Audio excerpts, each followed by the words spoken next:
लोग हैं मुझे तर्क देते हैं कि जी मांस खाने से बड़ी ताकत है। मांस खाने से ताकत नहीं आती, मांस खाने से मांस बढ़ता है। और मांस खाने से मांस बढ़ेगा तो फैट बढ़ेगा, फैट बढ़ेगा तो कोलेस्ट्रॉल बढ़ेगा, कोलेस्ट्रॉल बढ़ेगा तो बहुत जल्दी मरोगे। हार्ट अटैक आएगा, ब्रेन हेमरेज होगा, ब्रेन स्ट्रोक होगा, कार्डियक अरेस्ट होगा, हार्ट फेलियर होगा। ये सब कोलेस्ट्रॉल बढ़ने के दुष्परिणाम। मत खाओ ये मांस, अच्छा नहीं। आप अगर ध्यान से देखोगे दुनिया में तो सारे मांसाहारी प्राणी जल्दी मरते हैं। कुत्ता मर जाता है 15-20 साल, कोई कोई कुत्ता तो 10-12 साल में मर लेता। बिल्ली, शेर, चीता।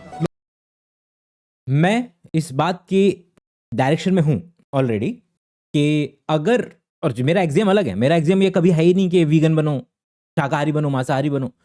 अगर आप इस स्टेटमेंट में मानते हैं, क्योंकि हर स्टेटमेंट ना कोई ना कोई एग्जाम लेकर के आता है, कि अगर आप ये स्टेटमेंट मानते हैं कि इस धरती पे आने के बाद क्या मैं कम से कम इस धरती को बर्बाद करके जा सकता हूं कि मेरी वजह से कम बर्बाद हो। लोगों के और भी रीजंस हैं, वो मुझे उतने ज्यादा सॉलिड नजर नहीं आते कि भाई नहीं रिलीजन में लिखा है या सामने वाले को दर्द होगा या फिर पेन है। मतलब सामने वाले को पेन होगा तो तुम उसकी पैरवी भी तो केवल और केवल इसलिए कर रहे हो ना कि क्योंकि तुमको पेन फील होता है। क्योंकि मुझे पेन फील होता है और मेरे अंदर में मिरर न्यूरॉन्स हैं और मैं अपने मिरर न्यूरॉन्स के जरिए चेक कर सकता हूँ कि अच्छा यार उसको भी उतना दर्द हो रहा होगा, तो यार मुझे उतना कोई दर्द करेगा तो अच्छा नहीं लगेगा। और वो उसके अंदर में ये बात नहीं था कि आप अपने आप को वहां रख करके देख रहे हैं। अगर आपको ये सेंस नहीं होती कि मैं अपने आप को वहां रख करके देखूं और पेन नाम की भी कोई चिड़िया होती तो आप बोलते क्या खाओ, क्या प्रॉब्लम है।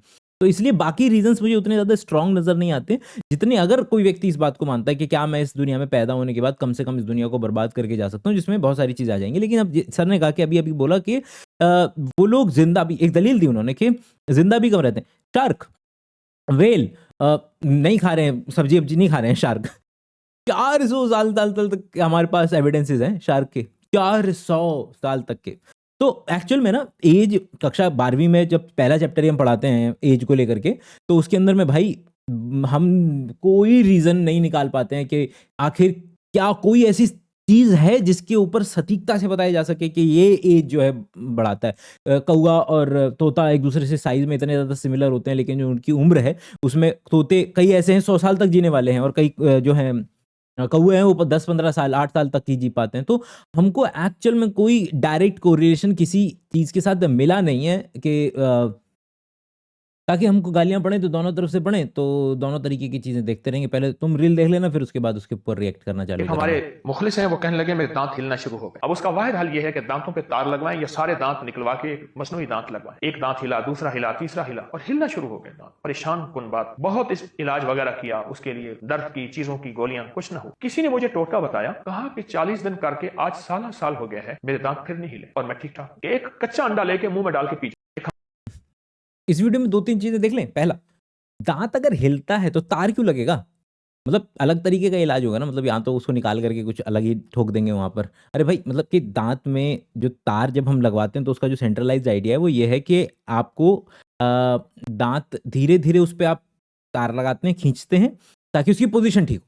पॉइंट नंबर 2, जस्ट बिकॉज कि कोई व्यक्ति ने किया था उसको 40 साल से फिर उसके दांत में प्रॉब्लम नहीं आई है, तो ये एक एनेक्डोटल एविडेंस है। मतलब कि ठीक है यार, हम पे सही तरीका क्या है जानकारी लेने का कि कितने लोग कर रहे हैं, सैंपल साइज कितना है, कितने क्या प्रॉब्लम थी, सही एक्सप्लेनेशन क्या है।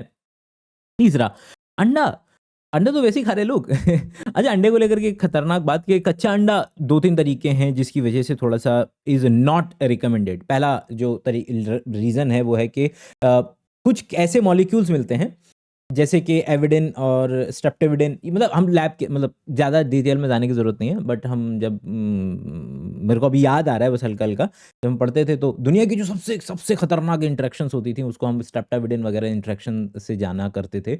और उस तरीके के मॉलिक्यूल्स आपके कच्चे अंडे के अंदर में भी मिलते हैं और वो आपके अगर बाइंड हो गए तो वो आपको प्रॉब्लम कॉज करा सकते हैं। इसके अलावा बाकी जो उसके अंदर में कच्चे अंडे का जो सबसे नंबर 1 प्रॉब्लम है वो है कि भैया उसका कच्चा होना कि सैल्मोनेला वगैरह का, बैक्टीरिया वगैरह का उसके अंदर में प्रॉब्लम हो सकता है। तो उसको कुक करके खाना ज़्यादा बेटर है रादर देन ऐसे ही खा लेना।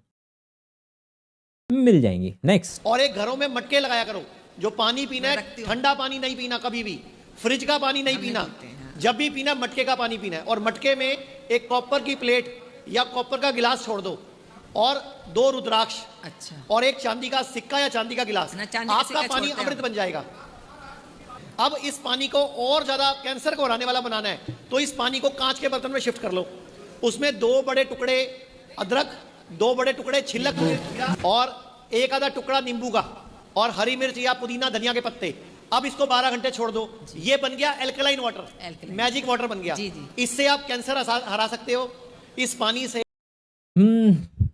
एल्कलाइन वाटर इसलिए डिबंक्ड है क्योंकि हमारे शरीर के हर एक टिश्यू का अलग अलग जगह का अलग अलग पीएच है, और बात यही खत्म हो जाती है कि आपके मुंह से लिया गया पानी पेट में जाते ही एक पीएच यहाँ पर है तो क्या एल्कलाइन और क्या, क्योंकि उसका अल्टीमेट गोल ना मालूम कहाँ जा रहा है कि जो शुरुआत में जो स्टडी हुई थी 1920 वगैरह के अंदर में, तब लोगों ने देखा कि यार ये जो H+ आयंस, क्योंकि आप क्या जो इक्विपमेंट होते हैं आपके पास उससे आप चीज़ों को टेस्ट करने लगते हैं, तो उन्होंने देखा ये जो कैंसर टिश्यू है ना इसके अंदर में थोड़ा सा एसिडिक एनवायरनमेंट मिलता है कंपैरेटिवली, तो उन्होंने बोला कि अच्छा तो उल्टा कर देते हैं, मर जाएगा ये। और वहाँ से उन लोगों ने बोला कि अगर कैंसरस टिश्यू के पास एल्कलाइन माल पहुँच जाए तो वो शायद मर जाएगा, तो लोगों ने बोला एल्कलाइन पानी पीना चाहिए, एल्कलाइन पानी पीना चाहिए। एल्कलाइन वाटर किसी भी तरीके से पानी है H2O, उसके अलावा अगर आपको उससे कुछ चीज़ मिल रही है तो वो परमिसिबल अमाउंट में ओके है। जैसे कि पहाड़ों से जब पानी आता है पत्थरों से टकराता हुआ तो कुछ कुछ मॉलिक्यूल्स उसके अंदर में एटम्स के अलग अलग कैल्शियम के, आयरन के, फॉस्फोरस के, कॉपर के आ जाएंगे। तो हर एक जो एटम है या मेटल है उसकी एक मिनिमम परमिसिबल लिमिट होती है जो कि अलाउड है हमारे, हम कर सकते हैं, लेकिन उससे ज़्यादा होगी तो फिर प्रॉब्लम वाली बात हो जाएगी, वो पर्टिकुलर मॉलिक्यूल आपको तकलीफ दे सकता है। कॉपर की जहाँ तक बात है तो मैं हमेशा से ये दलील देता हूँ कि अगर आप कॉपर को इतना ज़्यादा अमृत वाला मानते हैं तो फिर कॉपर टी क्या कर रही है कॉपर का होकर के, वो तो आपको मारने के लिए, मतलब स्पर्म को मारने के लिए कॉपर टी लगाई जाती है ना, तो फिर स्पर्म में हमको मारने के लिए कॉपर का इस्तेमाल हो रहा है। तो क्या पता चल रहा है कंटेक्स्ट मैटर्स के कब कितनी कंसंट्रेशन में कहाँ इस्तेमाल कर रहे हैं वहाँ पर। जैसे कि हम हॉस्पिटल्स के अंदर में, क्योंकि जो बेड होते हैं, जो पकड़ करके चलने वाले जो रेलिंग्स होती हैं, उसको हम कॉपर का बनाना प्रेफर करते हैं, क्योंकि कॉपर के ऊपर हमने देखा है कि जो अलग अलग तरीके के बैक्टीरिया या वायरसेस होते हैं वो डिसइंटीग्रेट कंपैरेटिवली जल्दी हो जाते हैं, तो कॉपर का इस्तेमाल करना उस पर्टिकुलर केस में ठीक है। लेकिन ये कह देना कि कॉपर से आपके मतलब जन्म जन्म के पाप धुल जाएंगे तो अलग बात हो जाएगी। उसके अलावा ये एल्कलाइन बना रहे हैं, उसके अंदर में नींबू डाल करके भाई एसिडिक बनता है। सोच के देखो, जब भी जो बंदा लेकर के उसको एसिडिक बनाने की कोशिश, वो एल्कलाइन बनाने की कोशिश करता है, कहता है अंदर डाल दो, नींबू डाल दो। अरे वो खट्टे हैं थोड़े से, तो जो चीज़ खट्टी है मतलब कि H+ आयन है उसके अंदर में ज़्यादा, अगर पानी के अंदर में कुछ भी नहीं है तो उसके एसिडिक होने की डायरेक्शन में हम जा रहे हैं, ना कि एल्कलाइन होने की डायरेक्शन में जा रहे हैं। बट ओके फाइन, कुछ कमेंट्स पढ़ करके देखते हैं यार, कमेंट्स पढ़ने में बड़ा मज़ा आता है। तो यूरिक एसिड कम करने वाले के लिए भी ना ना ना ना नहीं, इसके अंदर में अच्छे कमेंट्स नहीं है, दूसरे वाले कमेंट्स देखते हैं, इसके कुछ कमेंट्स लोग हैं देखते मुझे हैं। गुरुजी ठीक है, क्योंकि देखिए जो राजीव दीक्षित है ना, वो सेंट्रल आइडिया ठीक है, ओके फाइन, कि भैया हमको चीज़ें जाननी है, आंख बंद करके विश्वास नहीं करना है। लेकिन अब जितनी नॉलेज थी उस वक्त के हिसाब से, तो उसके हिसाब से वो अपना बोल रहे हैं। हम कोशिश ये करते हैं कि व्यक्ति कोई भी क्यों ना हो, अगर वो व्यक्ति जो बात बोल रहा है अगर उसमें दम नहीं है तो फिर हम कोशिश करते हैं, क्योंकि लेकिन इनका पेनिट्रेशन भी बहुत ज़्यादा है। मतलब राजीव दीक्षित जी का इस्तेमाल करके फोटो लगा करके इन्होंने, भैया हिंस वालों ने पूरे शुद्धिग्राम ने पूरे के पूरे वो बना दिए। इनके जब हॉस्पिटल जाएंगे आप तो बाहर बहुत बड़ी बड़ी फोटो मिलेंगी राजीव दीक्षित जी की, और दोनों के व्यूज अलग अलग मिल जाएंगे कई सारी चीज़ों के ऊपर में कि किस तरीके से राजीव दीक्षित जी दूध की पैरवी करा करते थे, तो ये लोग दूध की बोलते हैं कि दूध नहीं। तो कई सारी चीज़ें जिस पे इनके काउंटर रिव्यूज़ मिल जाएंगे, क्योंकि वहाँ पर फिर दूसरे व्यक्ति का रोल कंपैरेटिवली ज़्यादा आ गया था। इसमें कमेंट नहीं है, अरे कमेंट क्यों नहीं है भैया, इनमें कमेंट क्या है, 0 कमेंट क्यों चल रहे हैं इसके, बड़ा अजीब है भाई, अजीब। चलें और कोई देखें क्या, ये देखते हैं। देखो फीमेल्स की ना पुराने टाइम पर जब भी आप नोटिस करना, जिस फीमेल की कंसीविंग पहले साल में हो गई वो हो गई, नहीं तो उसको साल पड़ते हैं कंसीविंग के लिए, लंबा टाइम पड़ता है। पहले साल में हो गई तो हो गई, नहीं तो साल पड़ेंगे लंबे टाइम पे। चूड़ा 1 साल के लिए पहना जाता है। वो पंजाबियों में पहना जाता है चूड़ा, जो व्हाइट कलर का होता है। आजकल तो ट्रेंड हो गया, हाँ, फंक्शन लोग वो तो आजकल कोई भी पहनता है। तो 1 साल के लिए चूड़ा पहना जाता है। बेसिकली ये जो एरिया है ना हमारे हाथ में, ये एक्यूपंक्चर पॉइंट्स होते हैं। यहाँ पे 3 लाइंस अगर आप लगा दोगे तो दिस इज द पॉइंट जहाँ पर आप यूट्रस के वो कर सकते हो पॉइंट्स। ये वाला एरिया जो यहाँ पर है, इस एरिया पर अगर आप दबाते रहोगे इस एरिया पर ऐसे, तो फेलोपियन ट्यूब्स खुल जाती हैं। फेलोपियन ट्यूब्स में प्रॉब्लम हो तो उसको दिक्कत हो जाता है। नीचे वाला पॉइंट जो है फेलोपियन ट्यूब्स का है, एक्यूपंक्चर पॉइंट, ये वाला यूट्रस का है। और चूड़ियाँ इसको दबाती रहती थी। बिल्कुल दबाती रहती थी, इसलिए चूड़ियाँ पहनाई जाती थी। चूड़ियाँ दबाती रहती, तो मेल में क्या करें, मेल में तो नहीं पहनना चाहिए। फिर वो लोग जो इंडिया से बाहर हैं, जो चूड़ियों का कॉन्सेप्ट नहीं है जिनके अंदर में, उनके अंदर में बच्चे कैसे हो रहे हैं, वहाँ पर भी यही देखने को मिल रहा था कि पहले साल में बच्चा हो जाता है तो हो जाता है, क्योंकि पहले साल में लोग दबा करके सेक्स कर रहे हैं तो इस बात की संभावना है कि दोनों अगर फर्टाइल हैं तो पहले साल में सेक्स हो जाएगा, मतलब बच्चे हो जाएंगे। और अगर नहीं हो रहे हैं पहले 1-2 साल के अंदर में बच्चे, अगर फैमिली प्लानिंग लोग नहीं कर रहे हैं किसी भी वजह से, जो कि करनी चाहिए प्लीज़, तो ज़्यादातर मतलब मेरा भी एक्सपीरियंस यही कहता है कि मैंने भी अपने इस उम्र में हूँ कि जितने भी दोस्त लोग हैं, जानकार लोग हैं, उनसे ये पता चल रहा है कि भैया बस मतलब कि प्लान नहीं किए थे, बस हो गया तो हो गया, ठीक है, चला रहे हैं काम। तो फैमिली प्लानिंग मतलब सोच करके कि कब करना है मैं बच्चा, बड़ा ज़रूरी है। पॉइंट नंबर 2 कि ये जो सर को मतलब अब देखिए ना कि आप बोलेंगे आपको एक्चुअल में समाज के अंदर में कुछ ऐसे एविडेंसेस देखने के लिए मिलेंगे जो कि आपको लगेगा हाँ यार सही तो बोल रहा है, ऐसा ही होता है। मतलब ज़्यादातर लोगों को ना पहले साल में बच्चा हो जाता है, नहीं होता है तो फिर काफ़ी साल, ये तो लॉजिकल है ना कि अगर दोनों फर्टाइल हैं और बगैर किसी भी प्रिकॉशन के सेक्स कर रहे हैं तो संभावना है कि पहले साल में फिर आप कंसीव कर लेंगे, और फिर अगर नहीं कर पा रहे हैं तो मतलब कहीं ना कहीं कुछ तरीके की प्रॉब्लम है, तो फिर थोड़ा आपको ध्यान देंगे तो हो सकता है कुछ साल के बाद, नहीं तो फिर जो भी आप कंडीशन सही होगी, आप फर्टाइल होंगे, तब आप आ जाएंगे उस पर्टिकुलर उस पर। लोगों को पता नहीं क्यों लगता है कि ये दुनिया जो है वो अपनी ज़िंदगी से फैलोपियन ट्यूब खुल जाएंगी। सर कह रहे हैं कि फैलोपियन ट्यूब खुल जाएंगी,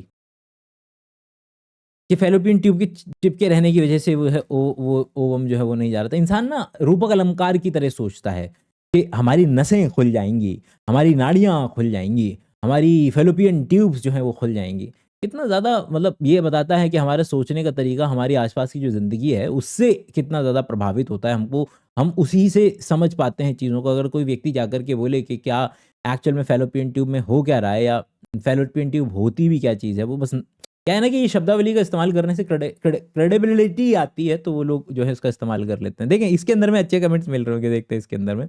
अच्छा तभी पहले ढेरों बच्चे होते थे लगे फनी कॉन्सेप्ट। इस हिसाब से तो अदर कंट्रीज़ के लिए आ गया ना अदर कंट्रीज़ या रिलीजन में बहुत बड़ी प्रॉब्लम खड़ी हो जानी चाहिए, क्योंकि जिन नहीं पहनते हैं ना भाई, हर चूड़ा पहन रहे हैं क्या? हर धर्म के लोग चूड़ा पहन रहे हैं क्या?